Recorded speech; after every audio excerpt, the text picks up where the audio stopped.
Bienvenidas, mentes curiosas. ¿Conocéis la trágica vida de María Callas, considerada por muchos la soprano más importante que ha tenido la historia de la ópera? ¿Cuáles fueron las causas de que perdiera la voz y de su misteriosa muerte? ¿Realmente fue su amor por el hombre más rico de su época, Aristóteles Onassis, lo que la mató?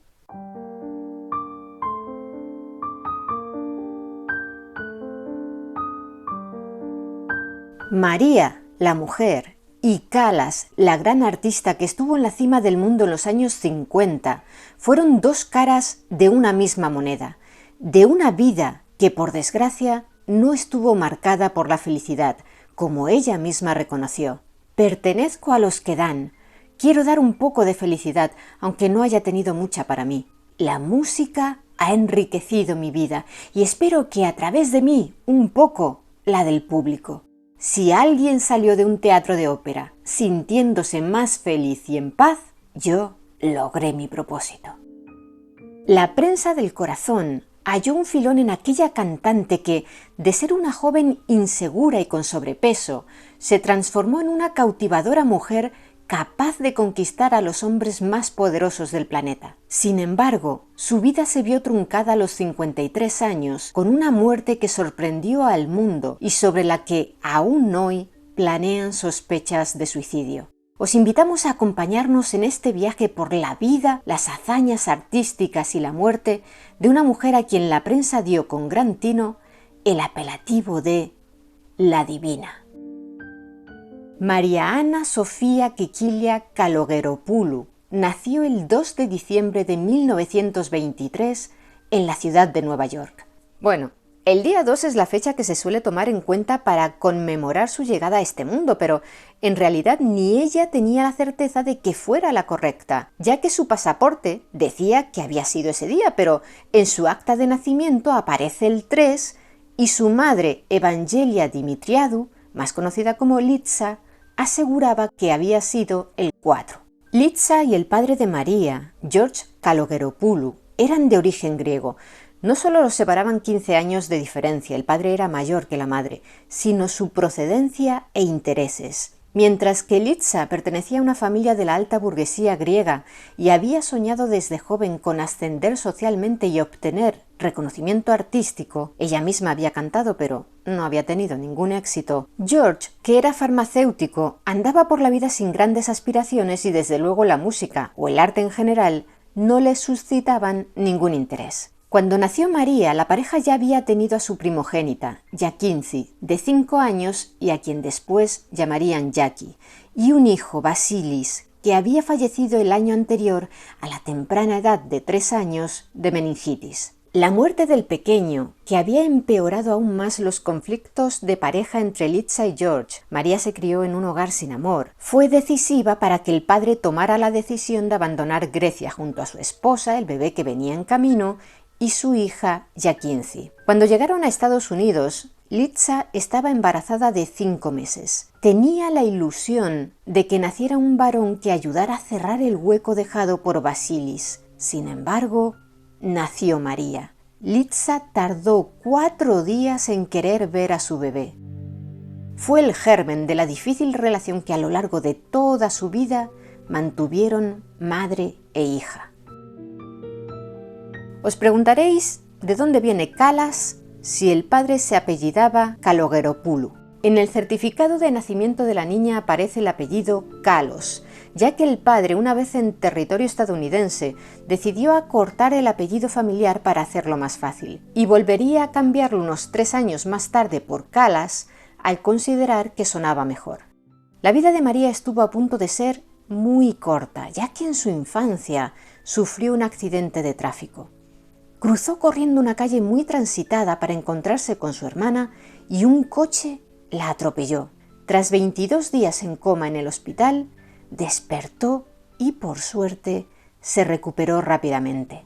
Litsa no tardó en percatarse del talento vocal que poseía su hija. Me obligaron a cantar, recordaría más tarde María, cuando tenía solo 5 años y lo odiaba. Nunca la perdonaré se refería a su madre, por arrebatarme mi infancia.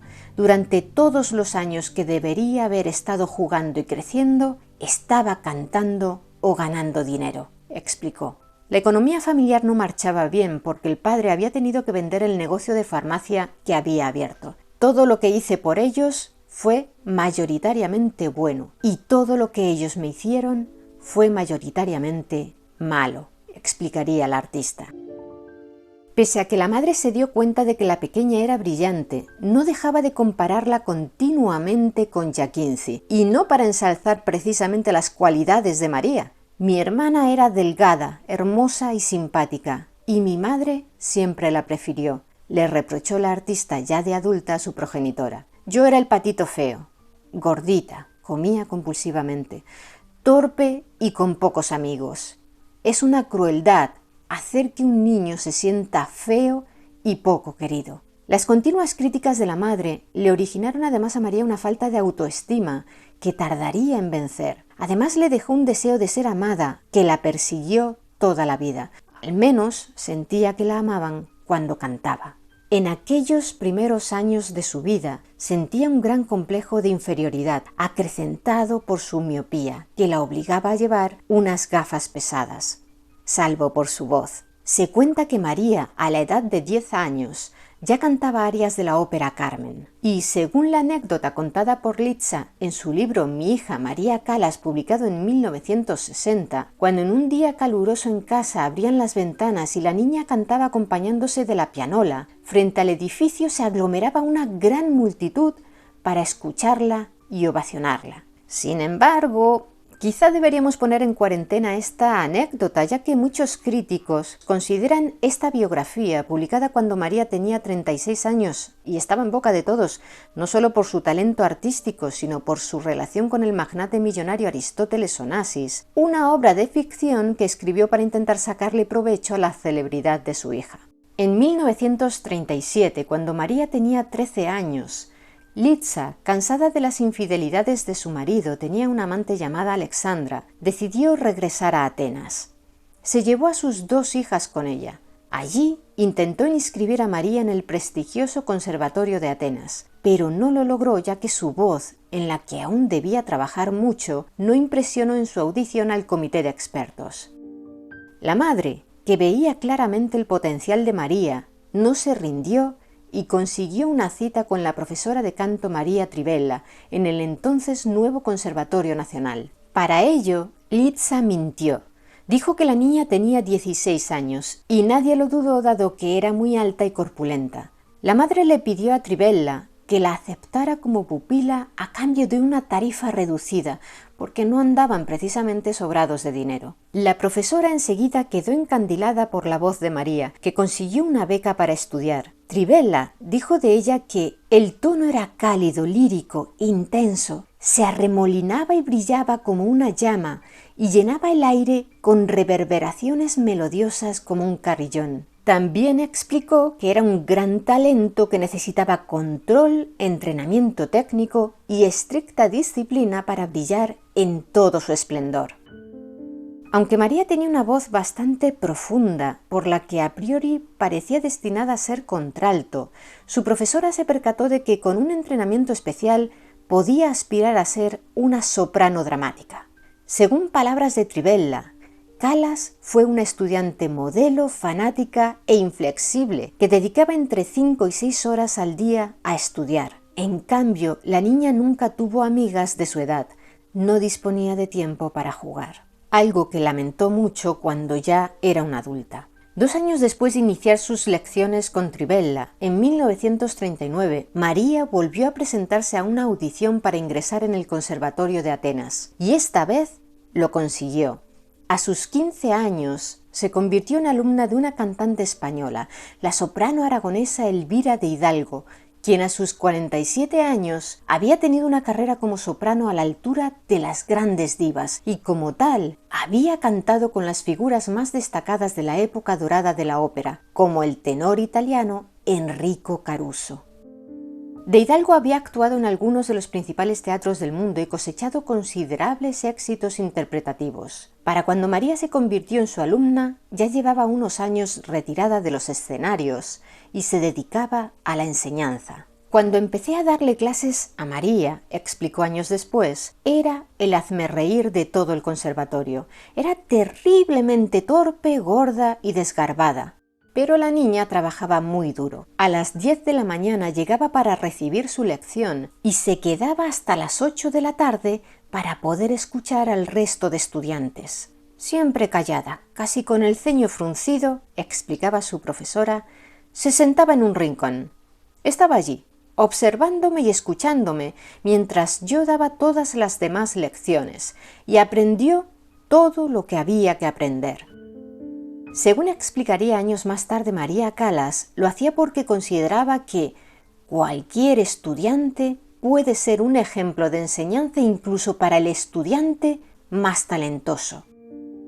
Su profesora, que había sido, como lo sería la propia Calas, una soprano dramática de coloratura, capaz de cantar pasajes muy rápidos y altamente ornamentados, destacó que la adolescente ponía muchísima fuerza, sentimiento y una interpretación maravillosa en todo lo que cantaba. Como María reconoció, de Hidalgo tuvo un papel esencial en su formación como artista, y prueba de ello son las palabras que le dedicó cuando ya estaba en la cima del éxito. A esta ilustre artista española, con un corazón conmovido, devoto y agradecido, debo toda mi preparación y formación artística como actriz y cantante. Esta mujer elegida, además de darme su preciosa enseñanza, me dio también todo su corazón. Mantuvieron una estrecha amistad toda la vida. La aragonesa instruyó a María en el bel canto, que apostaba por la belleza del sonido y el canto virtuoso, y por entonces ya estaba pasado de moda. Y Calas fue la encargada, con la ayuda, por supuesto, de Elvira, de resucitar muchas óperas que habían terminado marchitas por el paso del tiempo. Se les dio una nueva, intensa y revitalizada vida, gracias a la carga dramática que María imprimía a óperas como las de Gaetano Donizetti y Vincenzo Bellini. Precisamente una ópera de este último, Norma, es la que Calas cantó más veces que ninguna otra a lo largo de su carrera, unas 90 en total, y de los 47 personajes que llegó a interpretar, es el que dejó su mejor recuerdo, según la biografía escrita por el periodista musical estadounidense John Ardoin. María empezó a estudiar la ópera de Bellini cuando aún era alumna de Elvira, como ejercicio, muchos años antes de interpretarla sobre un escenario, y llegó a compararse con el personaje. Yo tengo cierta semejanza con Norma. Parece muy fuerte y muy feroz, pero en realidad no lo es, aunque ruja como un león.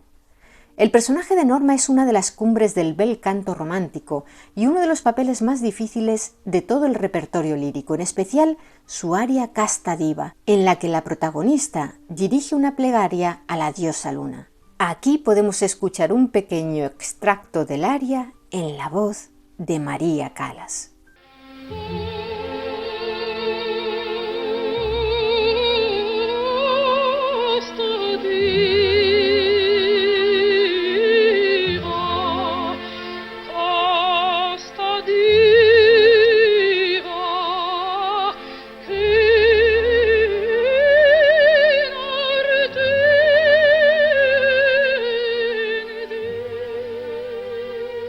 A principios de 1941, María vivió con solo 17 años su debut profesional. Solo tardó un año en hacerse con su primer papel como protagonista de prima donna, cuando interpretó a Tosca en la ópera homónima de Giacomo Puccini. Aunque solo tenía 18 años, ya daba muestras de una personalidad poderosa, como se puede deducir de las declaraciones del director de aquella obra. No tienes ni idea de lo quisquillosa que es.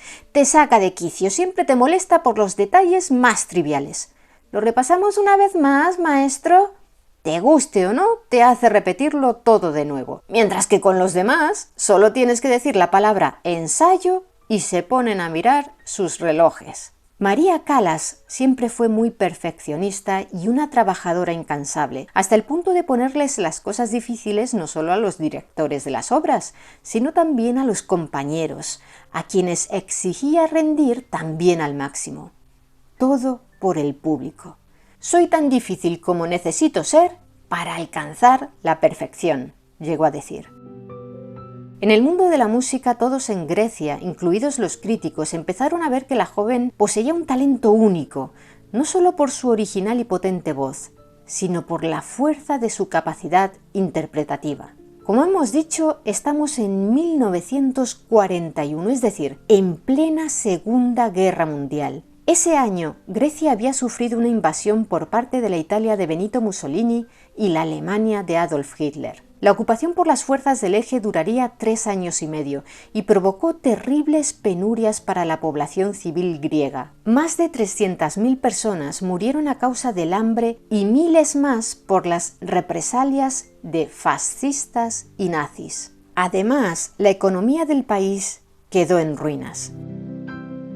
María Callas había empezado a despuntar y hubo compañeros de profesión con menos éxito que ella durante esos años que, tras la liberación de Grecia en 1944, la acusaron de haber mantenido tratos profesionales y personales con miembros de las Fuerzas Armadas enemigas, ya que cantaba para ellos. Pero lo cierto es que tanto los solistas como coros de la recién fundada Ópera Nacional estaban obligados a participar en cualquier concierto al que asistieran oficiales italianos o alemanes de las fuerzas de ocupación. Ninguno de ellos se negó nunca por razones patrióticas. Se suele contar que la madre de María, Litza, obligó a su hija a cantar para los soldados alemanes e italianos de ocupación para conseguir dinero y comida. En una biografía titulada Casta Diva y publicada hace pocos años por la autora norirlandesa Lindsay Spence, esta asegura que la madre intentó vender a su hija a los soldados nazis. Vamos, que intentó prostituirla. No lo consiguió, pero es una de las razones por las que María estaba resentida con Litza. Tras la liberación de Grecia, Elvira de Hidalgo aconsejó a su pupila que prosiguiera su carrera en Italia, pero tras completar una gira de conciertos en Grecia, la joven decidió mudarse a Estados Unidos para reencontrarse con su padre y buscar oportunidades en el país americano. Abandonó Europa en septiembre de 1945. Unos meses más tarde, tuvo la oportunidad de presentarse a una audición con el director de la Metropolitan Opera de Nueva York, Edward Johnson, quien le ofreció 2 papeles en Fidelio de Ludwig van Beethoven y Madama Butterfly de Puccini para las temporadas de 1946-1947. Sin embargo, ella los rechazó. Unas fuentes señalan que eran papeles protagonistas y que la griega no quiso hacerlos porque no deseaba interpretar Fidelio en inglés y creía que su cuerpo no casaba con la imagen estilizada de Butterfly. Con una altura de 1,73 metros, María llegó a pesar 91 kilos. Estaba acostumbrada a escuchar y leer comentarios muy crueles sobre su imagen. En una ocasión, lloró durante días después de que un crítico escribiera: era imposible distinguir la diferencia entre las piernas de los elefantes en el escenario y las de María, porque ella es monstruosamente gorda. Según otras versiones, el rechazo a la Metropolitan Opera se debió a que en realidad solo le ofreció papeles secundarios, y era tal la confianza de María en su propio talento tras los éxitos cosechados en Grecia que solo buscaba protagonistas. En las Navidades del 46 cometió el gran error de pagarle a su madre un pasaje para que pudiera regresar a Nueva York, en un intento de reconciliar a sus progenitores. Pero eso no iba a pasar, porque George seguía vinculado sentimentalmente a su antiguo amante, con quien terminaría casándose al cabo de los años, y la vida familiar volvió a ser un infierno. Al año siguiente, María conoció al representante neoyorquino Eddie Bagarozzi, que le consiguió un contrato para abrir la temporada de la Ópera de Chicago protagonizando Turandot, de Puccini. Aquel iba a ser su debut en escenarios de Estados Unidos, pero el proyecto se canceló por problemas económicos. Bagarowski, que por cierto había tenido muchos problemas con la hacienda pública y había recibido varias denuncias por fraude, hizo firmar a María un contrato de 10 años por el que ésta debía pagarle a él como representante el 10% de sus ganancias futuras. Como veremos, firmar aquel documento fue otro gran error de la soprano Elena. María se sentía desalentada. Llevaba 2 años en Estados Unidos en los que había seguido estudiando y perfeccionando su técnica, pero no había llegado a actuar en público. Entonces, el cantante Nicola Rossi Lemeni, un bajo de ópera que iba a ser su coprotagonista en la cancelada Turandot de la Ópera de Chicago, se enteró de que el prestigioso maestro italiano Tullio Serafin buscaba una soprano dramática para el papel principal de la ópera Gioconda de Amilcare Ponchielli. La ópera iba a representarse en la Arena de Verona. María se presentó a una audición en Nueva York para ese papel y se lo dieron, lo que le abrió las puertas de Italia. Tenía 23 años. En Verona conoció no solo a Tullio Serafin, que de inmediato reconoció su inmenso talento y se convirtió en su mentor, sino también a un industrial millonario casi 30 años mayor que ella, con quien inició primero una amistad y después una relación sentimental. Se llamaba Giovanni Battista Meneghini y 2 años más tarde terminaría convirtiéndose en su marido. Unas fuentes señalan que la relación fue desde el principio más pragmática que romántica, ya que él, en estos inicios de la carrera de María, le proporcionó estabilidad económica y tras vender su empresa, era quien le llevaba gran parte de los asuntos profesionales a la soprano. Otras versiones de la historia aseguran que ella realmente se enamoró de aquel hombre con quien se sentía más segura. A finales de ese año de 1947, Serafin le ofreció a Callas el papel de Isolda en la ópera Tristán e Isolda de Richard Wagner. Y en noviembre del año siguiente, tras representar óperas como Turandot o Aida, debutó en Florencia con La Norma de Bellini, un papel que, como hemos dicho, marcaría su carrera. En enero del 49, la carrera de la cantante vivió un punto de inflexión en Venecia, donde se estaba labrando un nombre en papeles dramáticos. Había iniciado su escalada al estrellato. La habían elegido para interpretar en el famoso teatro veneciano La Fenice a Brunilda en La Valquiria de Wagner, que contiene los temas musicales más memorables del compositor alemán. Y resulta que pocos días después del estreno, la cantante de ópera italiana Margherita Carosio, que en el mismo teatro iba a meterse en la piel de Elvira, protagonista de I Puritani, la última obra que compuso Bellini, cayó enferma. ¿Y a quién creéis que Serafin encontró como sustituta? Efectivamente, a María Callas, que tuvo que aprender el papel en una sola semana. Desde niña había demostrado, como atestiguó su profesora Elvira de Hidalgo, poseer una memoria prodigiosa y la facultad de aprender la ópera más difícil en 8 días. En Venecia tuvo la oportunidad de demostrarlo. Ambos papeles, el de Brunilda y el de Elvira, eran muy exigentes, pero en estilos muy distintos. Aquello era como pretender correr en unos Juegos Olímpicos un maratón y a continuación los 110 metros vallas. Sí, en ambos casos se trata de correr, pero la preparación es muy diferente. La prensa pensaba que María no lograría estar a la altura de semejante desafío, pero los que dudaban de ella se equivocaron. El mundo operístico quedó asombrado. A partir de entonces, de su gran éxito con I Puritani, María se dedicó a recuperar el repertorio belcantista italiano, hizo que se incrementara el interés por ver representadas en los escenarios operísticos de todo el mundo obras como Lucia di Lammermoor y Anna Bolena de Donizetti o Medea de Luigi Cherubini. La joven Callas recibía cada vez mejores críticas y su fama iba en aumento. En abril de 1950, tras actuar en algunos de los escenarios más relevantes de Italia, le llegó el turno a La Scala de Milán, uno de los teatros de ópera más importantes del mundo. Y no es porque estuviera previsto, se subió por primera vez a aquel escenario para sustituir a una de las cantantes más grandes de su época, la italiana Renata Tebaldi, para interpretar Aida, la exquisita ópera de Giuseppe Verdi. Hay quien cree que fue entonces cuando nació la rivalidad entre estas dos maravillosas sopranos del siglo XX. Ellas negaban su enemistad, pero lo hacían con la boca pequeña, porque Tebaldi dijo de la griega: «Tengo una cosa que Calas no tiene, corazón». Y cuenta la leyenda que María dijo que equiparar ambas voces era como comparar champán con la Coca-Cola. Más tarde la divina diría que no había dicho Coca-Cola, sino coñac. Además, consideraba a Tebaldi desagradable y astuta.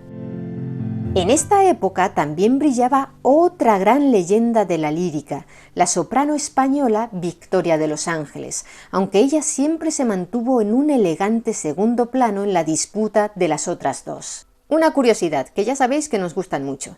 María Calas y Victoria de los Ángeles nacieron el mismo año, 1923. La española era solo un mes mayor.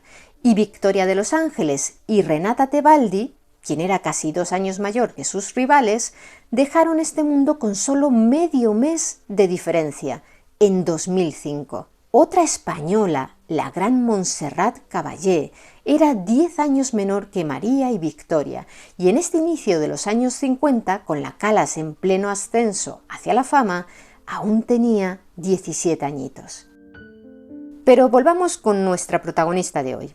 Pocos días después de actuar en La Scala, María se casó con su pareja, Meneghini. Fue el 21 de abril de 1949 en Verona, en una ceremonia modesta e íntima en una pequeña iglesia católica, pese a que María era fiel seguidora de la iglesia ortodoxa griega, porque la familia de él no estaba de acuerdo con el enlace, ya que acusaban a la joven de querer cazar un marido rico.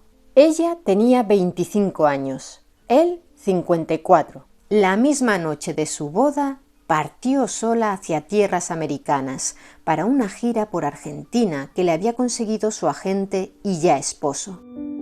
María actuó primero sobre las tablas del Teatro Colón de Buenos Aires, donde se estrenó el 20 de mayo protagonizando Turandot, a la que seguirían Norma y Aída. Un año más tarde, en mayo de 1950, María Meneghini Calas debutó en el Teatro del Palacio de Bellas Artes de Ciudad de México para interpretar el papel de Norma. El 30 de ese mismo mes cantó Aída, y fue aquel histórico día cuando añadió una nota en mi bemol sobreagudo al final del segundo acto de la ópera, que no estaba escrito en la ópera de Verdi y que enardeció al público y a la crítica. ¿Por qué razón improvisó esa nota María? Resulta que al llegar a México le habían contado que cuando una gran soprano mexicana llamada Ángela Peralta cantaba Aída, al final del segundo acto solía acabar en un mi bemol sobreagudo con una voz impresionante. Le aseguraron que si era capaz de emularla, su actuación cosecharía un grandísimo éxito. María se rió y dijo que no podía hacer eso, en primer lugar porque no estaba escrito en la obra de Verdi, y en segundo, porque para hacerlo debía pedir permiso al director y a sus compañeros, y no le apetecía tener que hacerlo. Pero resulta que el día del estreno de la obra, cuando ya se había representado el primer acto y ella se encontraba en su camerino, le contaron que el tenor estadounidense de origen austrohúngaro, Kurt Baum, que interpretaba el papel de Radamés en la ópera, había estado sosteniendo los agudos para taparla a ella. Indignada, María tomó una decisión. Hizo que avisaran al director y a los compañeros que iban a estar con ella sobre el escenario. Por supuesto, no se avisó a Baum de que deseaba hacer el mi bemol sobreagudo. Y lo hizo de manera legendaria. El público se volvió loco. También Baum, aunque debido a la ira, hasta el punto de que entre bambalinas, tras ese segundo acto, el tenor le dijo a María en inglés: «Nunca cantarás en Estados Unidos. Esto ha sido una verdadera porquería». Ella, por su parte, respondió con una sonrisa y antes de salir a recibir la ovación del público le respondió: «Ya veremos». Le había demostrado por qué la ópera se llamaba Aída, el nombre de la princesa etíope que ella representaba, y no Radamés. Un año después, en julio de 1951, repitió la proeza en el mismo escenario, para deleite de los mexicanos. Os diréis, Qué pena no poder escuchar aquella nota de 1950, seguro que no está grabado. Pues resulta que sí que hay grabación. ¿La escuchamos?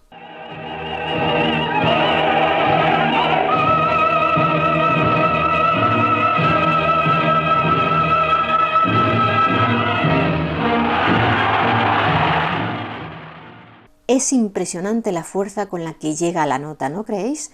¿Queréis escucharla de nuevo y apreciar cómo se la oye por encima de la orquesta, el coro y todos sus compañeros?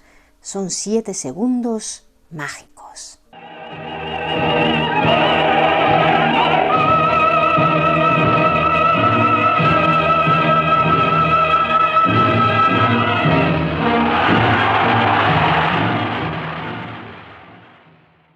En diciembre de 1951 se estrenó en La Scala ya de manera oficial y con un contrato estupendo. Fue con la ópera Las Vísperas Sicilianas de Verdi. María tenía 28 años y su actuación le valió un gran reconocimiento. Los 7 años siguientes, la ópera milanesa sería el escenario de sus mayores triunfos. Allí trabajó con artistas como el director de orquesta austriaco Herbert von Karajan o el director de ópera italiano Luchino Visconti. Un año más tarde, en 1952, debutó en la londinense Royal Opera House, también conocida como Covent Garden por el barrio en el que se encuentra, de nuevo en el papel protagonista de la ópera Norma. A su escenario regresaría en varias ocasiones entre 1953 y 1965, como veremos más adelante. En casi toda esta década de los 50, la voz de María Callas estuvo en su más alto nivel y la lanzó al estrellato. En 1953, mientras preparaba su papel en Medea de Cherubini, se dio cuenta de que su mandíbula era demasiado blanda y redonda para interpretar a la trágica heroína griega, que su rostro debía parecer más delgado y anguloso. Intentó solventarlo con maquillaje, pero el resultado no le pareció satisfactorio. Empezó a seguir una dieta muy estricta y a adelgazar mucho. Un año más tarde, para interpretar a Violetta, la tísica protagonista de La Traviata de Verdi, dirigida por Luchino Visconti en La Scala, había rebajado su peso en unos 30 kilos y su físico casaba a la perfección con el personaje que se estaba muriendo de tuberculosis. Por cierto, vamos a disfrutar de un extracto de la famosísima aria Libiamo nei lieti calici de la Traviata, interpretada por María Callas y Giuseppe Pippo Di Stefano en Ciudad de México el 3 de junio de 1952.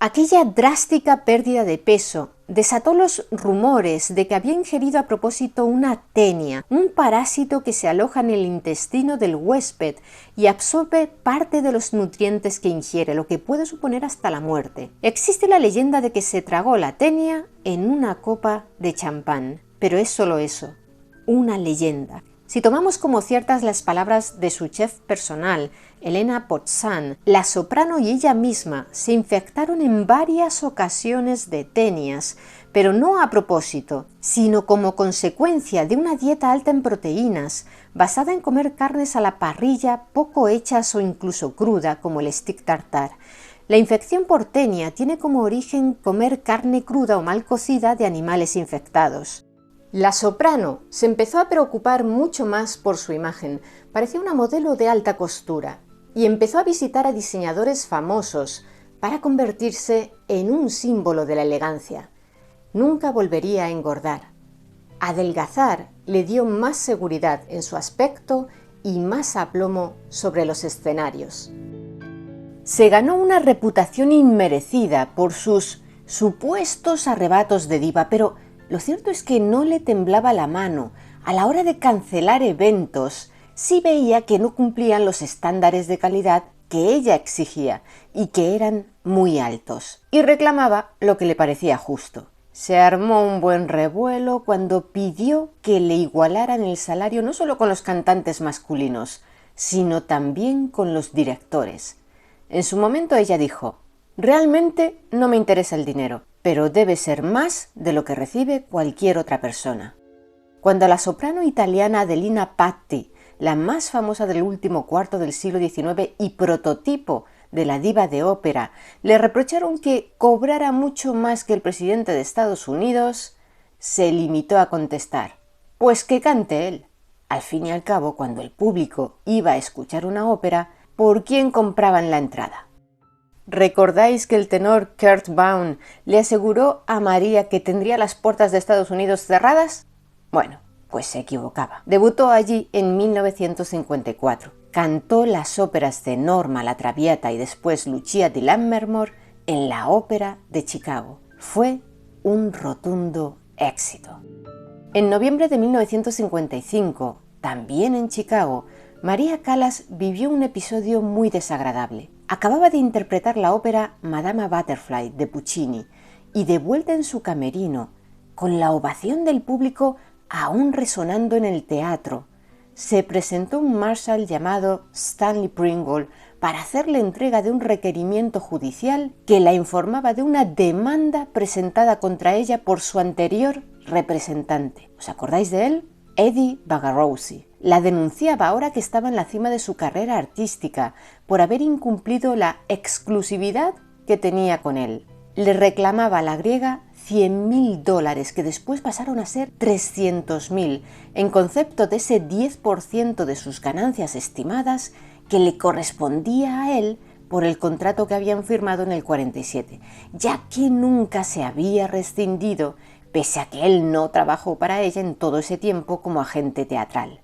Las fotos de María, con gesto profundamente enojado y vestida aún como una geisha, se publicaron en los tabloides de todo el mundo, lo que vino a reforzar su imagen de prima donna de difícil trato y además le valió otro apelativo algo diferente al de la divina: la tigresa. Como si cualquiera de nosotros, en su caso, hubiera recibido a aquella gente en un momento tan inoportuno con una sonrisa. Callas negó haber tenido ninguna relación profesional con Bagarozzi en todos esos años y aseguró que había firmado aquel contrato bajo coacción. El caso se resolvió fuera de los tribunales, pero no sabemos en qué términos.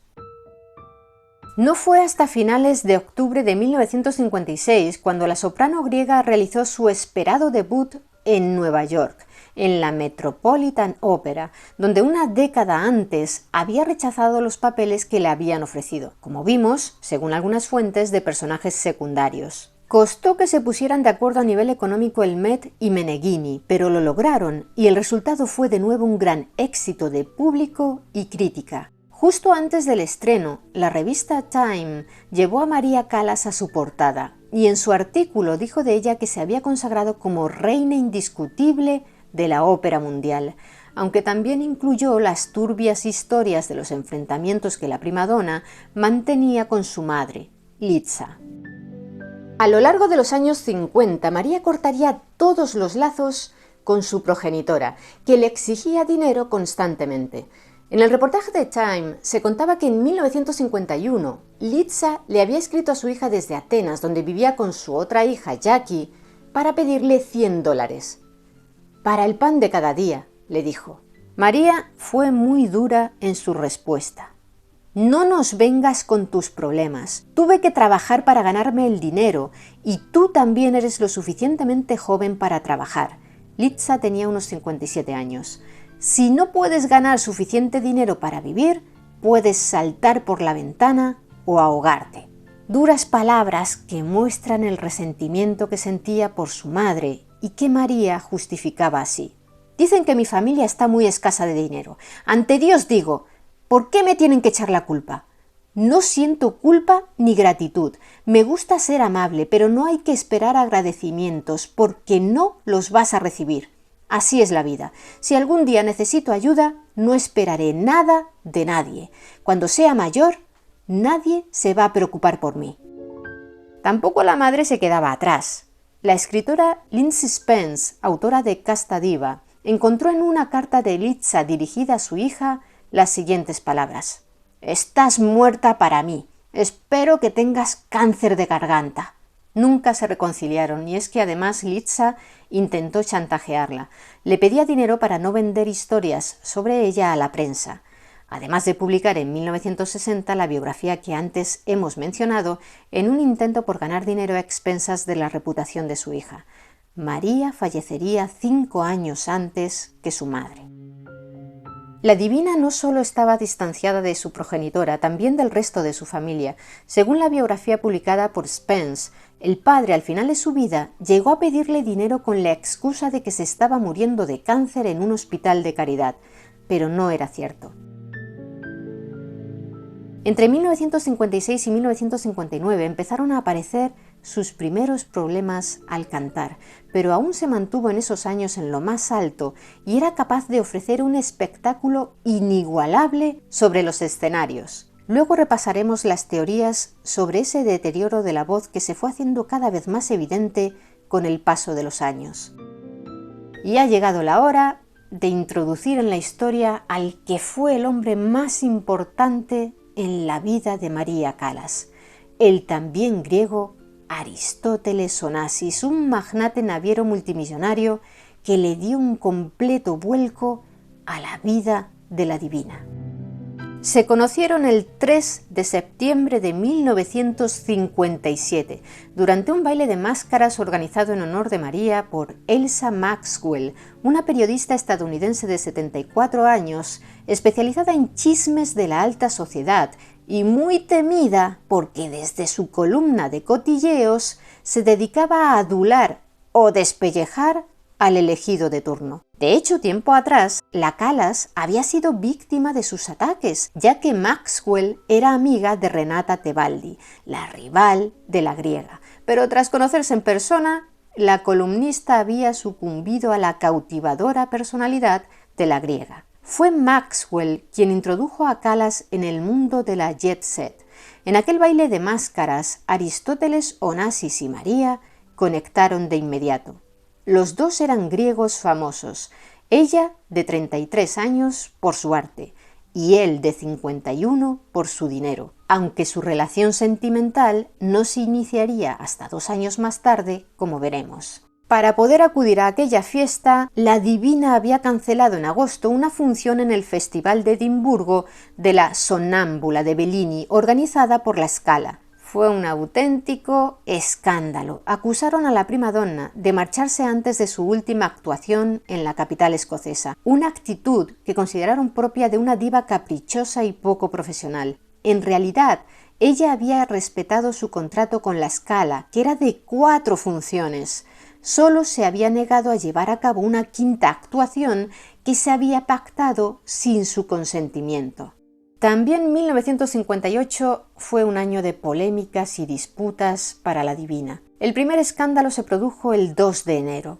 María Callas debía cantar Norma en la Ópera de Roma, en el concierto inaugural de esa temporada artística del teatro. Estaban presentes personalidades políticas como el presidente de la República Italiana, Giovanni Gronchi, junto a su esposa Carla Bisatini, y celebridades como la actriz Gina Lollobrigida o su amiga la periodista Elsa Maxwell. Pues resulta que al final del primer acto, que incluye la difícil aria Casta Diva, y había terminado con abucheos del público porque María no había conseguido estar a la altura, la cantante se excusó con los organizadores y les dijo que no podía volver al escenario, ya que estaba enferma. A continuación, se marchó del teatro por una puerta trasera. No habían previsto una sustituta para la Callas, de manera que el concierto tuvo que cancelarse. Aquel episodio incrementó su reputación de diva temperamental y caprichosa. Una muchedumbre se reunió frente al hotel donde se alojaba para recriminarle su comportamiento con abucheos, y la policía tuvo que dispersarlos. Esto no pasa ni con un jugador de fútbol que falla un penalti en una final importante. Ella no tuvo problemas en explicar lo que había sucedido. Había sido simplemente un resfriado. Lo intenté de verdad, dijo, pero después del primer acto supe que no podía hacer una actuación mediocre. Tenía que ser Callas en estado puro o nada en absoluto. El problema es que no previeron una sustituta. A la prensa italiana de la época no le valieron sus explicaciones. La lapidaron asegurando que aquella fuga suponía una falta de respeto al presidente italiano y era el producto de una personalidad conflictiva, de una diva voluble. Tampoco les sirvió que la propia esposa de Gronchi excusara a Callas e intentara dejar zanjado el malentendido. De manera que cuando 3 meses más tarde María regresó a la Scala de Milán para la representación de Anna Bolena, pese a que ella estuvo brillante, hubo abucheos. También fuera de los escenarios. Aquel incidente auguraba un 1958 tempestuoso. Y así fue. En noviembre, el gerente de la Metropolitan Opera, Rudolf Bien, quien había querido que María hiciera La Traviata y Macbeth de Verdi, 2 óperas muy diferentes pero no se había llegado a un acuerdo, le envió un telegrama la noche del debut de la soprano en Medea, que se representaba en Dallas, rescindiendo el contrato del Met con ella. La griega se enfadó mucho con Bien. Terminarían reconciliándose en 1960, pero aunque hubo muchas propuestas para su regreso a la Metropolitan Opera, este no se produjo hasta 1965 para 2 únicas funciones de Tosca. Pese a su monumental enfado con Bien por aquel telegrama, o quizá aleccionada por él, sus 2 funciones en Dallas de noviembre de 1958 fueron sublimes.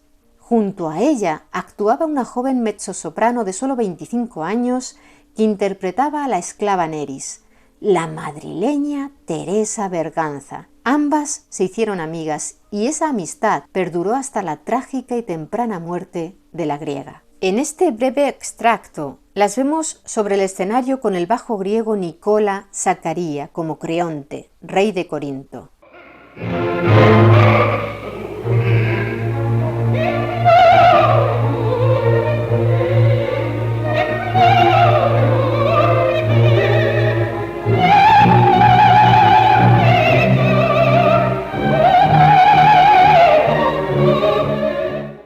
Berganza contó muchos años después cómo la Callas acudía a aquel teatro de Dallas siempre 1 hora antes del inicio de los ensayos para familiarizarse con los escalones del templo que había sobre el escenario. Los subía y bajaba una y otra vez ataviada con unas zapatillas de bailarina. ¿Por qué? Por su severa miopía. No podía ver casi nada cuando se subía al escenario para actuar y no podía llevar sus gruesas gafas allí. Gracias a su concienzuda preparación, el día del estreno logró bajar aquellas escaleras corriendo sin sufrir ningún traspié, y al llegar abajo pudo gritar «¡Mi figli! ¡Mis hijos!», lo que da una muestra de la gran profesionalidad de la divina. También su maestra y descubridora Elvira de Hidalgo habló de aquel grave problema de miopía que María ya sufría desde niña. Representó más de 40 óperas en el escenario sin poder ver al director, explicó la aragonesa sobre su pupila. Para no perderse sus entradas, memorizaba cada una de las óperas enteras, las partes del tenor, del barítono, del bajo, del coro, todo.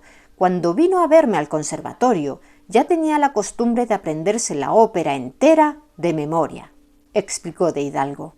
Tras el éxito en Dallas y un par de semanas después de cumplir los 35 años, llegó por fin y por todo lo alto su estreno en París. Aquel concierto de diciembre de 1958 en la ópera Garnier se convirtió en un gran evento social para la capital francesa.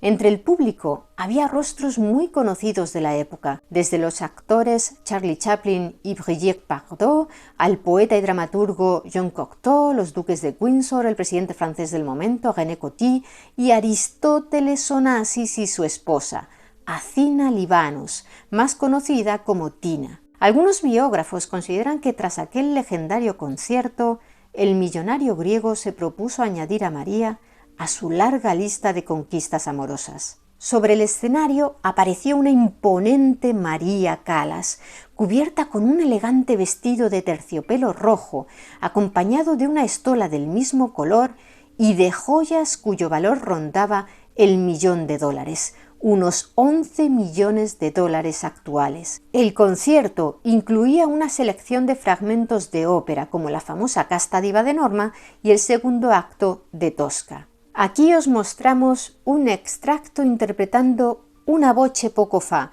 de la ópera El barbero de Sevilla de Gioachino Rossini. Se nota que María Callas, en un alarde de técnica vocal estilo y carisma, lo estaba disfrutando, ¿no creéis?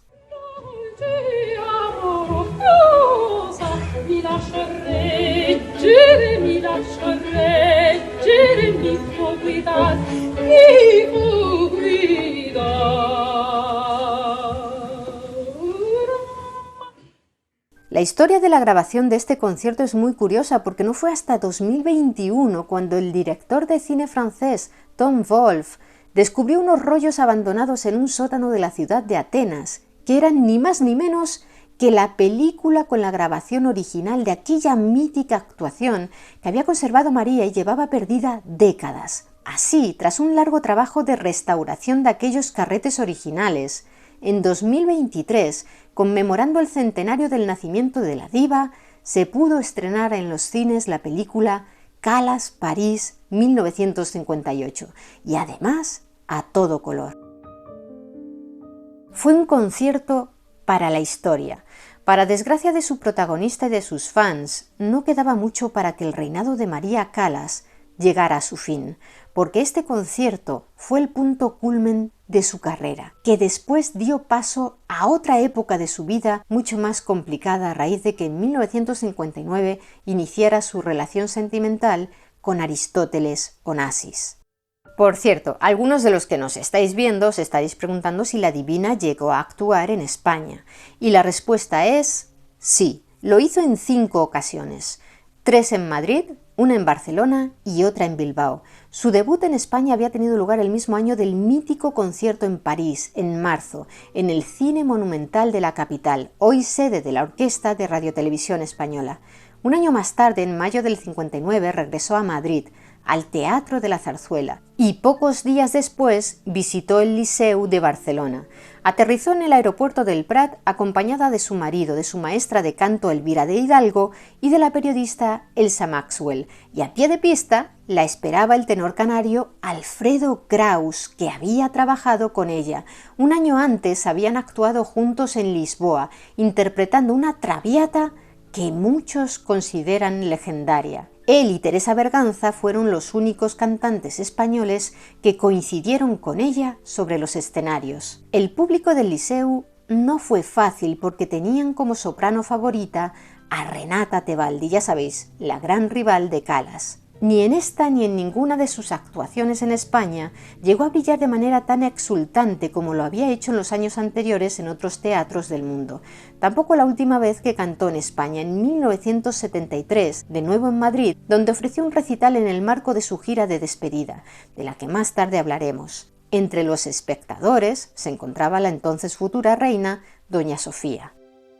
Poco tiempo después de su paso por Madrid y Barcelona en el 59, Aristóteles Onassis, a quien por cierto no le gustaba nada la ópera, llegó a decir que la odiaba. No importa cuánto me concentre, siempre me suena como un grupo de chefs italianos gritándose recetas de risotto. Invitó a María y a Meneghini a unirse a él, su familia y otros invitados en un crucero que iban a hacer en junio en su megayate, llamado Cristina. Ese era el nombre de la hija de 9 años que había tenido con Tina, su esposa, 23 años menor que él. La pareja, que había contraído matrimonio casi 13 años antes, también eran padres de un niño, Alexander, de 11. María Callas rechazó la invitación porque tenía un contrato firmado para esas fechas para realizar 5 funciones de Medea en el Covent Garden de Londres, y lo hizo con gran éxito, con Onassis y su esposa entre el público. El magnate aprovechó la ocasión para agasajar a la soprano con una fiesta en el Hotel Dorchester en su honor. Esta famosa foto de María entre su esposo y su futuro amante, con un abrigo de chinchilla que el millonario griego le había regalado, se tomó aquella noche. Poco atisbaba Meneghini que aquel hombre iba a terminar de romper su matrimonio. Ya se había valido él solito para resquebrajarlo, porque lo cierto es que la relación de la pareja, que unos meses antes había celebrado su 10º aniversario, estaba muy tocada. María había descubierto que su marido había puesto casi todos los ingresos de la cantante a su nombre y en una cuenta bancaria a la que ella no tenía acceso. Una vez más, como cuando era niña, se sintió explotada y traicionada por los más cercanos. A partir de ese momento ordenó que los ingresos que percibía por su trabajo no se ingresaran en la cuenta común del matrimonio. Calas y su todavía marido recibieron otra invitación de Onassis para en julio de ese 1959 unirse a su familia y otros invitados en otro crucero en su lujoso yate. Y ella aceptó, quizá porque necesitaba descansar de su agotador programa de actuaciones. Su voz ya se había empezado a resentir y también para, aunque la acompañara Meneghini, reflexionar sobre la relación personal y económica que le unía a su marido, cuya mala gestión la había dejado en una situación financiera no demasiado boyante. Cuando aquel yate partió del puerto de Montecarlo, la soprano de 35 años no podía imaginar el giro que iba a dar su vida personal. En el crucero había más de una docena de invitados, aunque el nombre que más destaca es el del ex primer ministro británico Winston Churchill, que por entonces tenía casi 85 años, y su esposa Lady Clementine. Calas y Meneghini fueron instalados en la suite de honor. El crucero duró 3 semanas y visitó Italia, Grecia y Turquía. Onassis se había propuesto conquistar a la cantante de ópera más famosa del mundo. Y lo consiguió.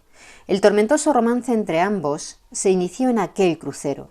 Según el documental Maria by Calas de Tom Wolfe, Onassis la hizo sentirse la reina del mundo con su irresistible picardía y también la convirtió en un animal domesticado, según palabras de la gran dama del bel canto. Tras aquel viaje, que llegó a su fin a mediados de agosto, la relación entre ambos resultaba evidente. Los paparazzi empezaron a perseguirlos y en septiembre se los fotografió juntos en muchos sitios, aunque en aquellos primeros días los dos protagonistas desmintieron los rumores de romance, que Onassis calificaba de infantiles. Sin embargo, la diva no tardó en confirmar el 8 de septiembre que su matrimonio con Meneghini atravesaba una crisis, aunque seguramente para preservar la imagen de Onassis y la suya propia, aseguró que no era por su supuesta relación con el griego. Claro, Meneghini no se lo tomó nada bien, y durante años iría vendiendo la imagen de víctima y asegurando que había sido él quien había creado a la Calas. Llegó a decir que, antes de conocerlo a él, María era una mujer gorda y mal vestida, una refugiada, sin un céntimo ni la menor posibilidad de hacer carrera, y que ella le había pagado con una puñalada por la espalda. Pese a verse liberada de lo que María consideraba una jaula, no debieron de ser momentos fáciles para ella, pero eso no la detuvo a nivel personal ni tampoco profesional. Tenía el compromiso de actuar el 17 de septiembre en Bilbao, y lo hizo. A Bilbao, por supuesto, ya no viajó con su marido y aterrizó en el aeropuerto en un avión privado de Onassis. En el Coliseo Albia de casi 2000 localidades hubo lleno absoluto. Aunque su actuación no fue demasiado brillante, el público se mostró respetuoso con ella.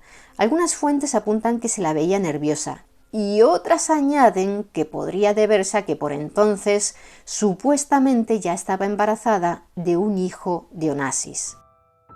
En aquel otoño de 1959, el magnate griego, que en principio no tenía previsto separarse de su esposa Tina, se encontró con la sorpresa de que su mujer presentó una demanda de divorcio en los tribunales neoyorquinos alegando que el marido había cometido adulterio, la única causa de divorcio reconocida en aquella época en Nueva York, y solicitó la custodia de sus 2 hijos. Tina no llegó a nombrar a María Calas en aquella demanda. El divorcio se hizo efectivo en junio de 1960. Calas dejó de manera definitiva a su marido a principios de noviembre de 1959, pero tuvo que esperar mucho más a que su divorcio con Meneghini fuera oficial. La nueva pareja Calas-Onassis atraía la mirada de todos, porque ella era una de las artistas más carismáticas y prestigiosas del mundo y él el hombre más rico del planeta. La prensa del momento, en especial la del corazón, los tenía en su objetivo, y lo cierto es que corrieron ríos de tinta sobre la relación, que en absoluto fue idílica, y terminaría convirtiéndose en lo que muchos han calificado de tragedia griega, sobre todo para María. Fueron 9 años de amores y desamores, de humillaciones e infidelidades, y suponemos que también de momentos felices. De hecho, ella estaba enamorada. En 1960, los compromisos laborales de la divina cayeron de manera drástica. Se extendieron los rumores. Unos decían que se estaba retirando de la escena artística porque estaba perdiendo la voz. Otros que era debido a su idilio con Onassis. Y también hubo quien señaló como causa un supuesto embarazo de la griega.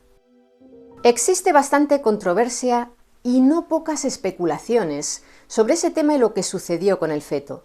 En unas biografías, como la de la escritora y columnista estadounidense de origen griego Ariana Stasinopoulos, se afirma que Onassis obligó a María a abortar en 1960 en contra de su voluntad, algo que, según parece, ella aseguró a sus allegados cuando la relación con el armador griego ya estaba rota.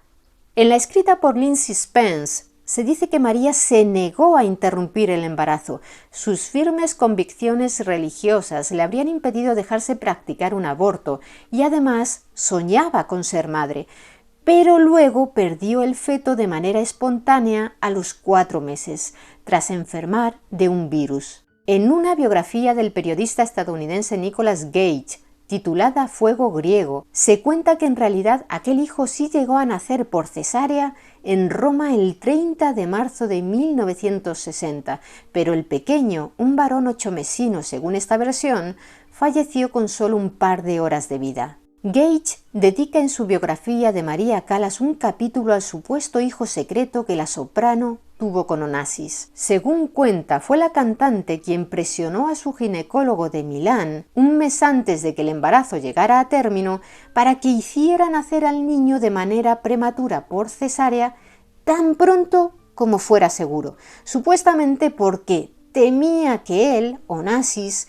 la viera hinchada y embarazada de 9 meses. Se sentía fea y torpe y deseaba que la pudiera encontrar delgada nuevamente y sosteniendo a su bebé en sus brazos. Siempre según este relato, fue el 30 de marzo cuando su ginecólogo le practicó la cesárea, pero el recién nacido, a quien María puso el nombre de Homero Lengrini, nació con problemas respiratorios y como no era una clínica lo suficientemente bien equipada, terminó falleciendo con 2 horas de vida.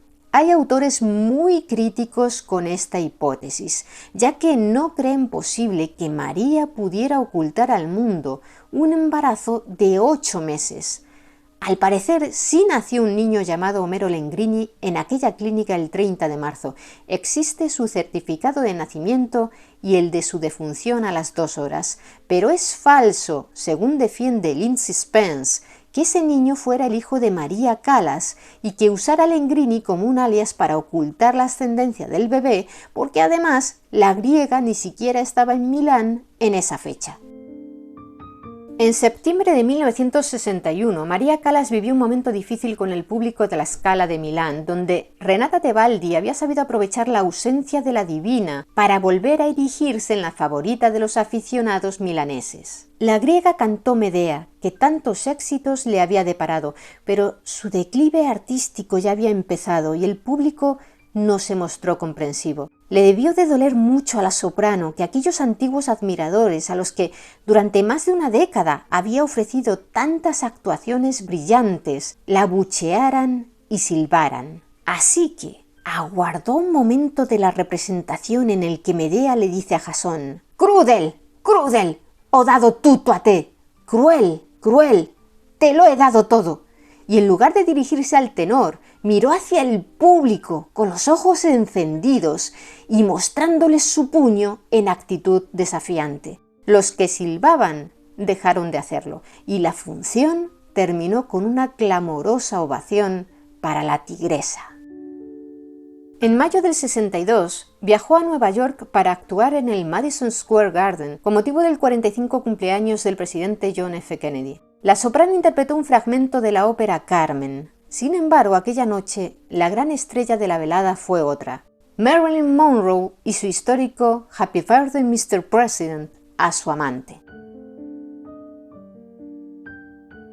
Aquel año de 1962, María Callas no participó en ninguna ópera, pero ofreció un concierto en el Covent Garden de Londres que se retransmitió por televisión en directo y en el que volvió a brillar.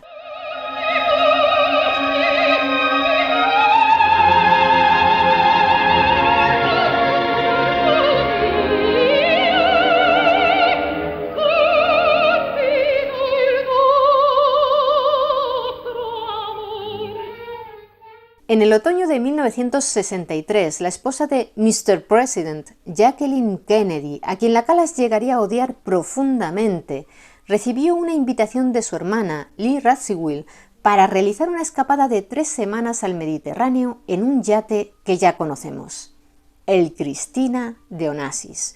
En agosto, 2 meses atrás, Jacqueline había perdido a su cuarto y último bebé con JFK, Patrick Bouvier, con solo 2 días de vida.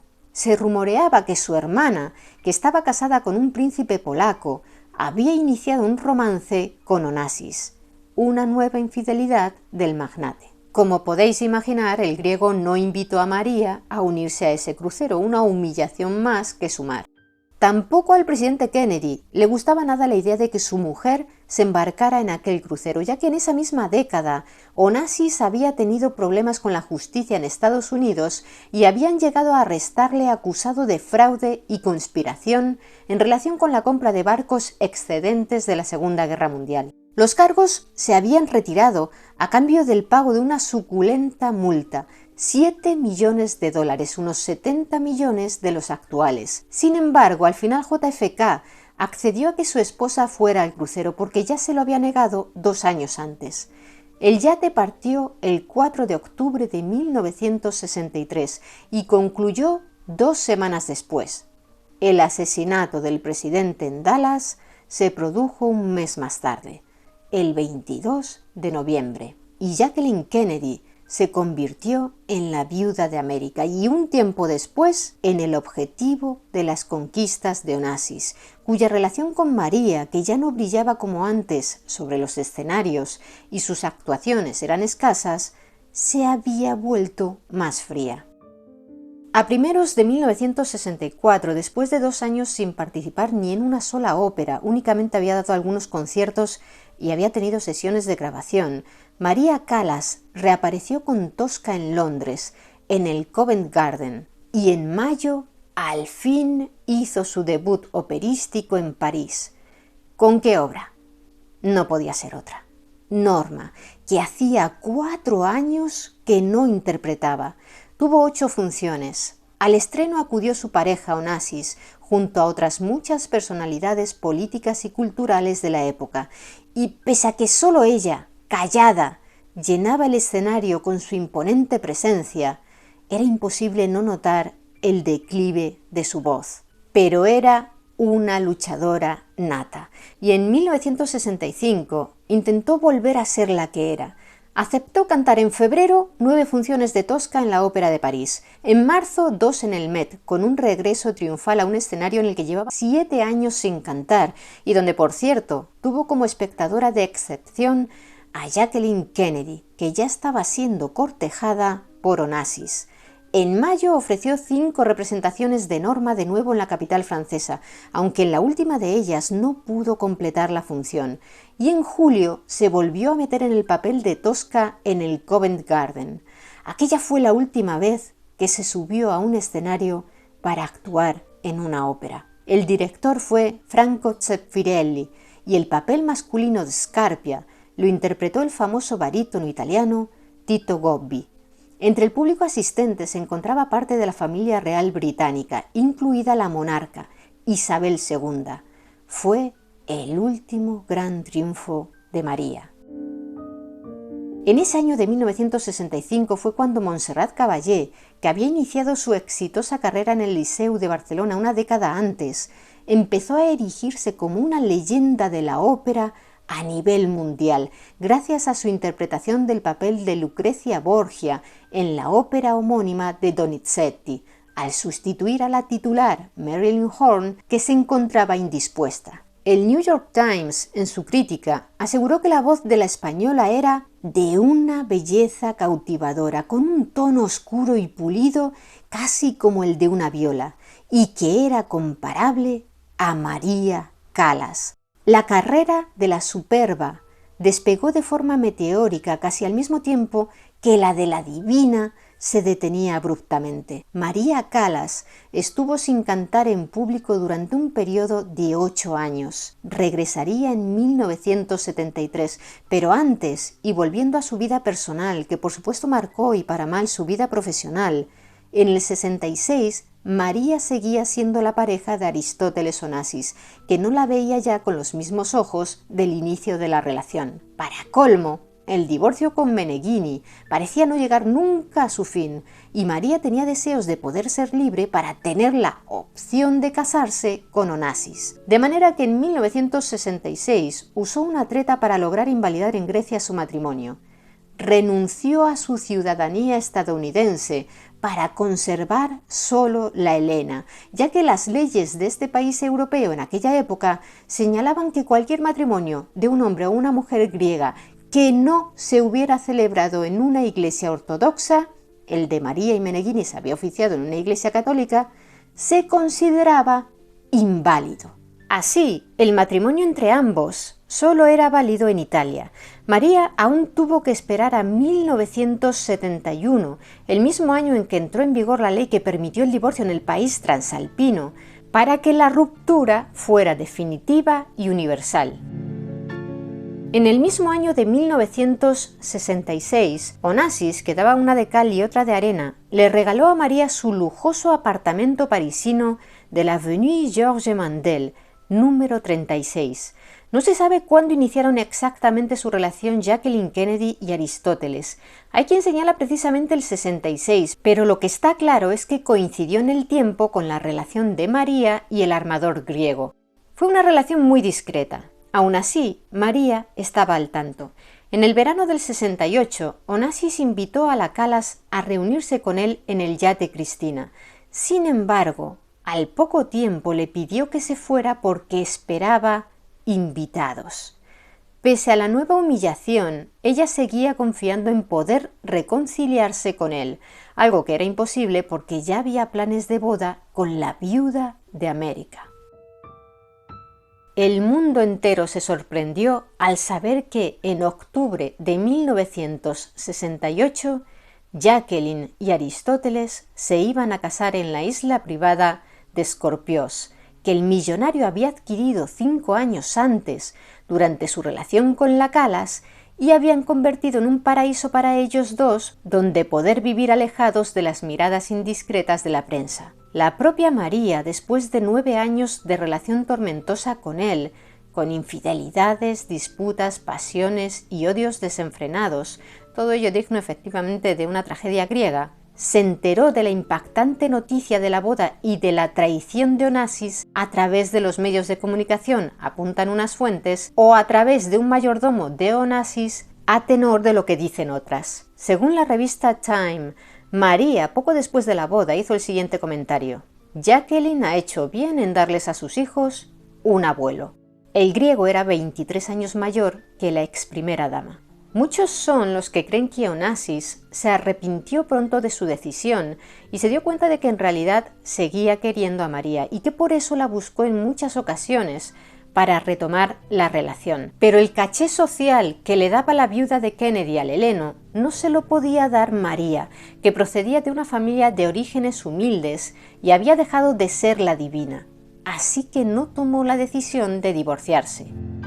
El golpe de la ruptura fue muy duro para María, que veía en Onassis al amor de su vida, y eso provocó que sus problemas emocionales se multiplicaran. De hecho, la conexión entre ambos era fuerte, y aunque ya no tuvieran una relación de pareja, siguieron manteniendo el contacto y viéndose hasta la muerte del griego. Solo 2 meses después de la boda del magnate con la ex primera dama, los antiguos amantes fueron fotografiados juntos en París. Según palabras de la biógrafa Stasinopoulos en su obra María Calas, la mujer detrás de la leyenda, es imposible no considerar el triángulo formado por María Calas, Aristóteles Onassis y Jacqueline Kennedy como una tragedia griega.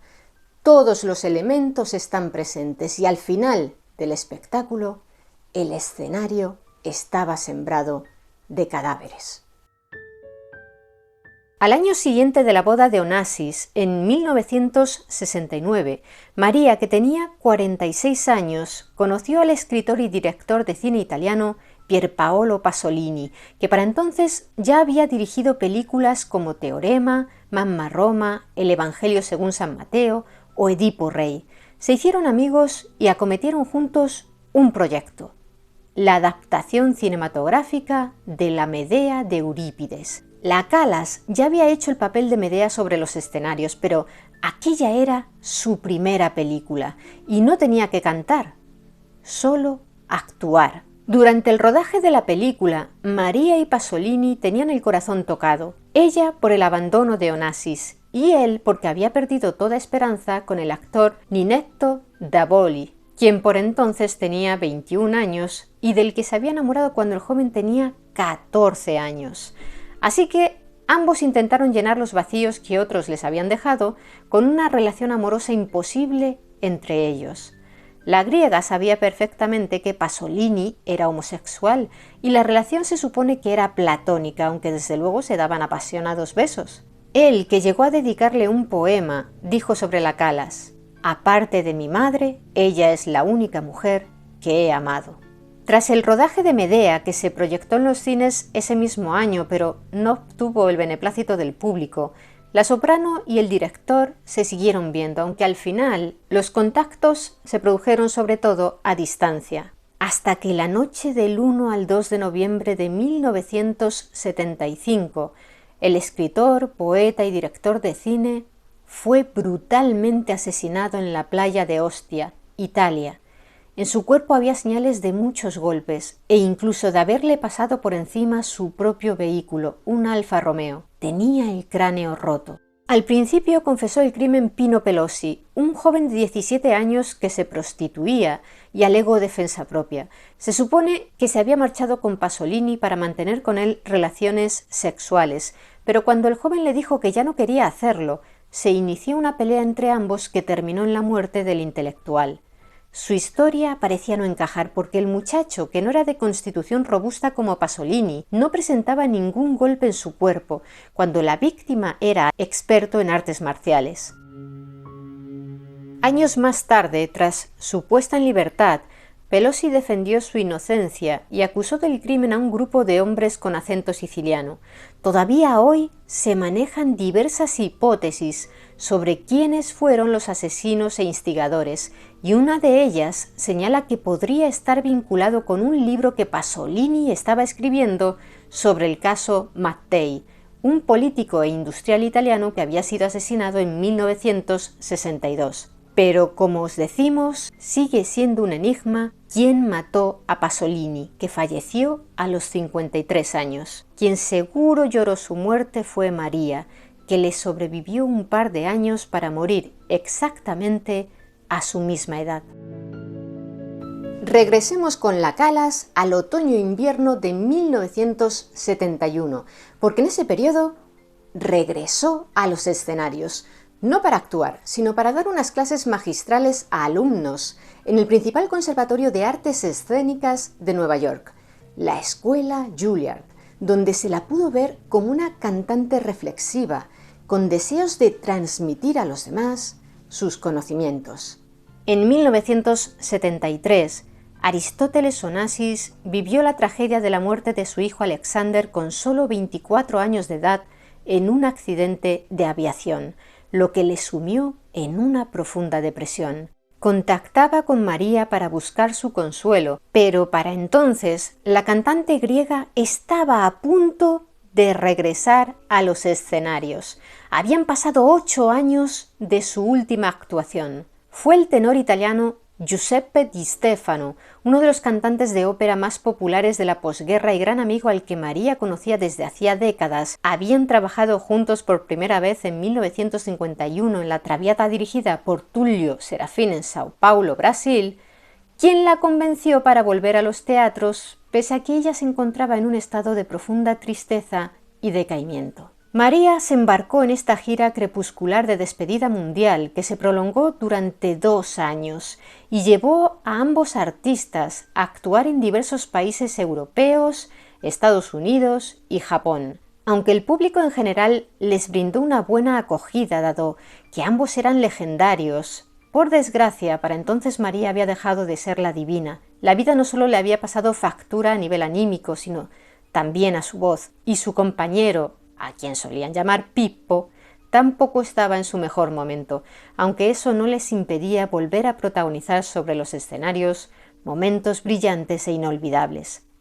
Además, María suplía sus problemas vocales con el gran talento teatral y el sentido del espectáculo que siempre la habían caracterizado. The New Yorker lo calificó de gira de conciertos desastrosa, que además tuvo no pocas anulaciones, contratiempos y altercados entre sus dos protagonistas. Uno de los países del viejo continente que visitaron fue España. La pareja actuó en el Palacio de Exposiciones y Congresos de Madrid. Esta gira llegó a su fin en Sapporo, Japón, el 11 de noviembre de 1974, con la que fue la última actuación pública de la soprano griega.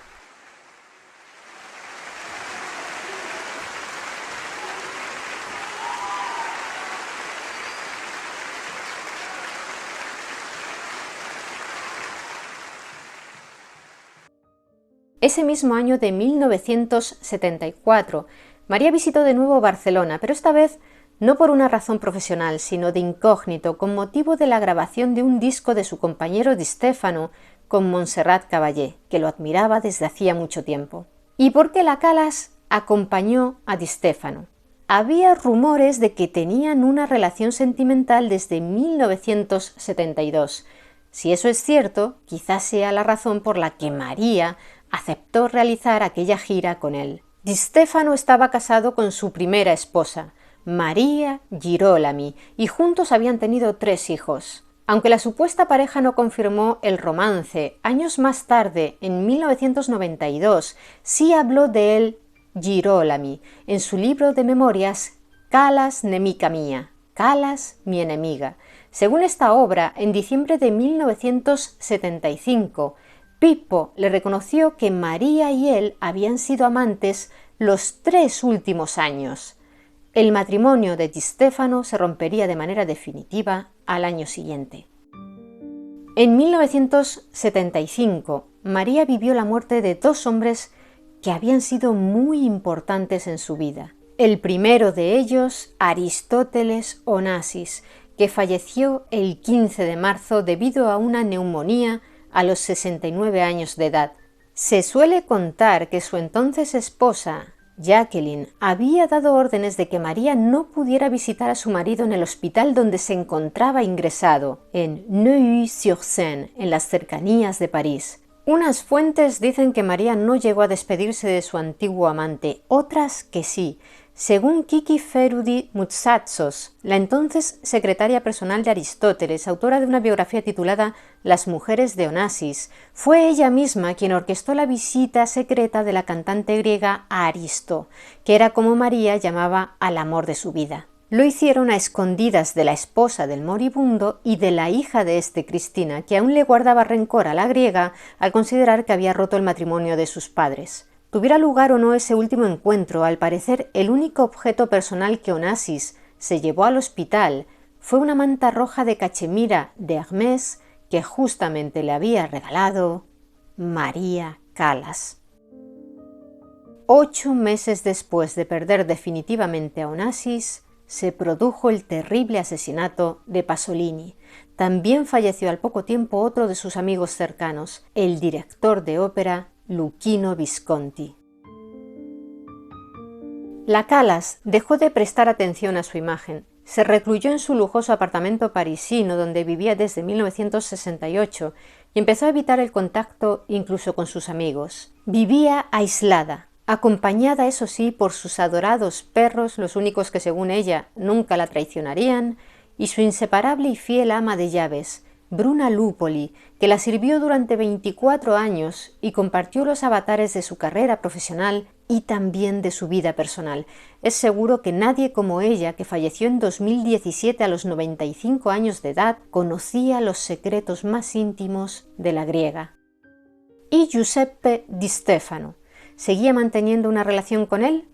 En opinión de la exmujer de Pippo, aquel romance llegó a su fin en enero de 1977, 8 meses antes de la fatídica fecha en que el mundo perdió a María Calas. Fue el 16 de septiembre, en su apartamento de París. Aquella mañana, la soprano se despertó con un dolor punzante en un costado, se levantó para ir al baño y allí se desplomó. Bruna llamó al chofer, Ferruccio, para que llevara a María de regreso a su dormitorio. Fueron a buscar a un médico, pero ya no había nada que hacer. María Callas había fallecido. Tenía solo 53 años. Fue incinerada en la más estricta intimidad en el cementerio parisino del Père-Lachaise y sus cenizas fueron depositadas en el columbario. 2 años más tarde fueron esparcidas en las aguas de su adorado mar Egeo, frente a las costas de Grecia, aunque por si visitáis el popular cementerio parisino, allí encontraréis una pequeña placa que la recuerda. La causa de la muerte que figura en su certificado de defunción es un infarto de miocardio, pero desde entonces muchos han sido los que han especulado que ese certificado trató de encubrir un posible suicidio de la cantante, idea auspiciada por su exmarido Meneghini, o una sobredosis de barbitúricos o somníferos que llevaba años tomando. Hoy seguimos sin saber con certeza qué originó su fatídica muerte ni por qué perdió la voz, pero resulta que ambos hechos podrían estar relacionados.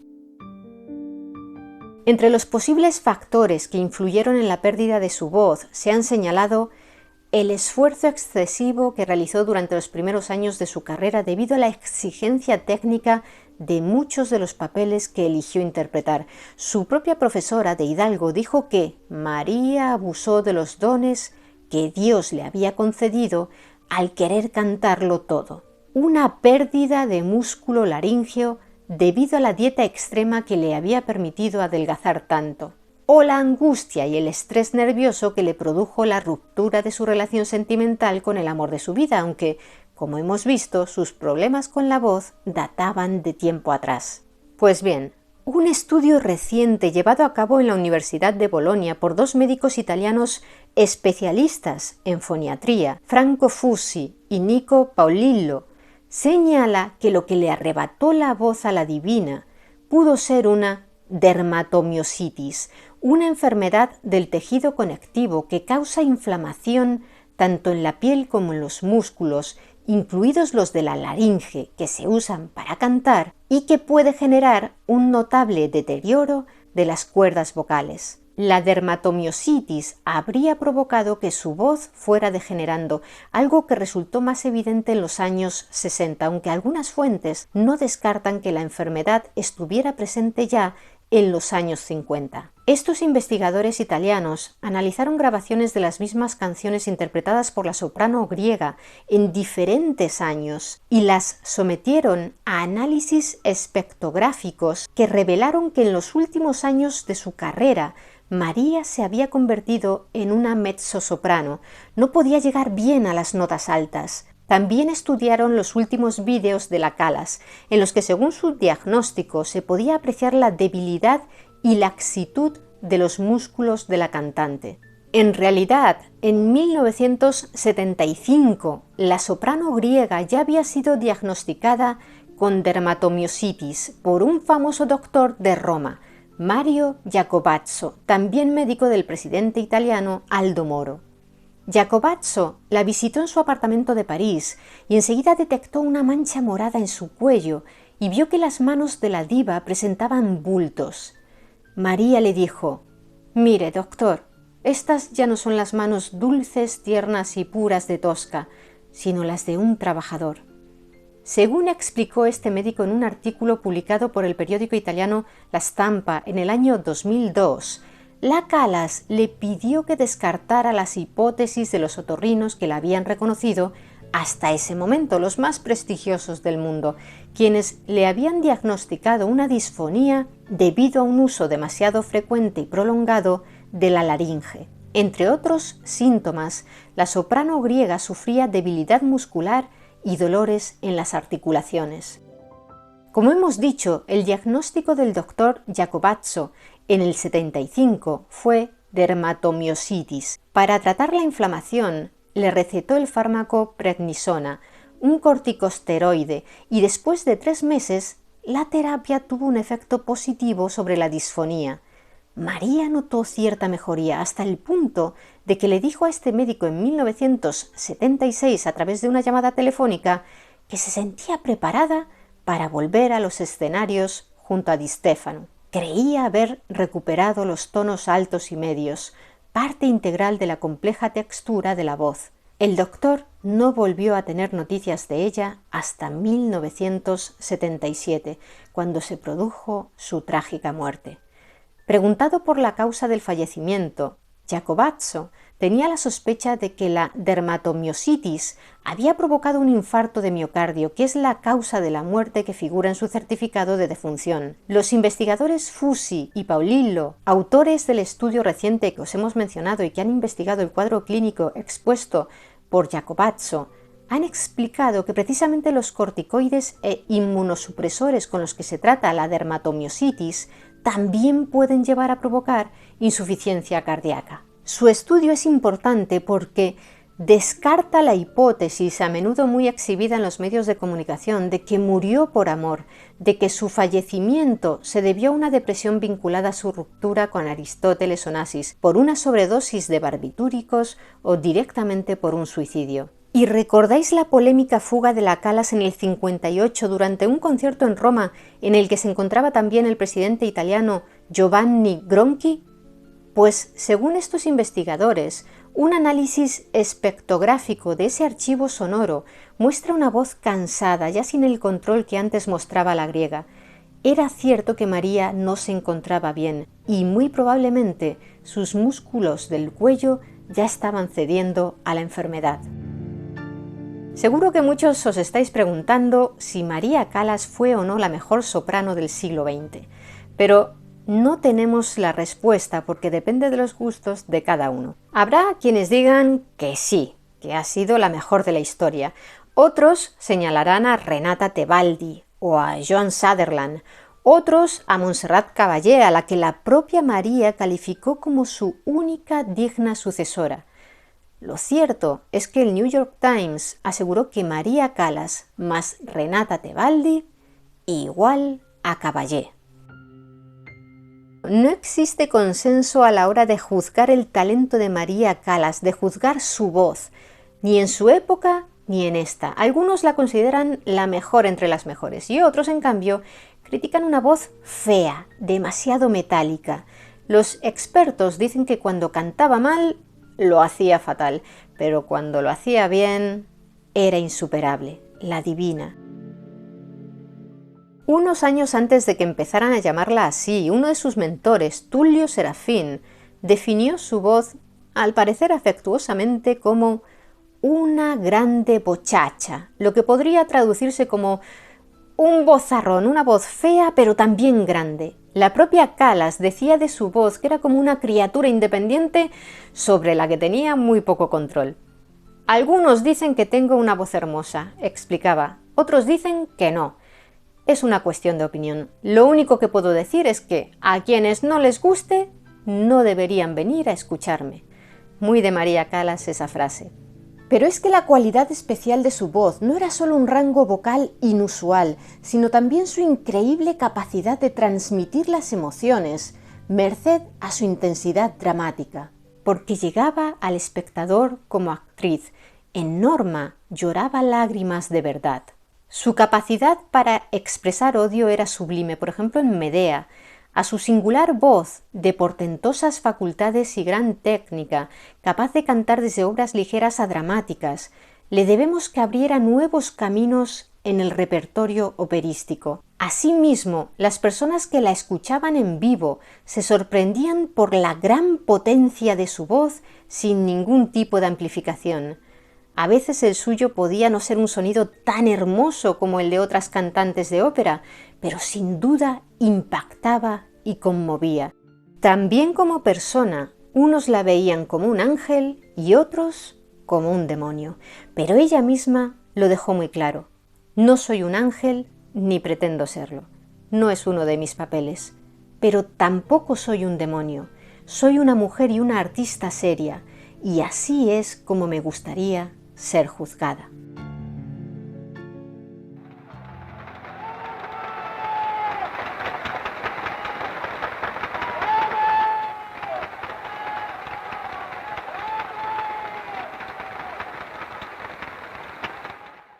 ¿Y vosotros? ¿Qué opináis de la trayectoria de María Callas? ¿La consideráis la soprano más importante de la historia? Me gustaría que nos lo contarais abajo en los comentarios. Y si queréis conocer más historias interesantes, suscribíos a nuestro canal. Muchas gracias por estar ahí, mentes curiosas. Nos vemos en el siguiente vídeo.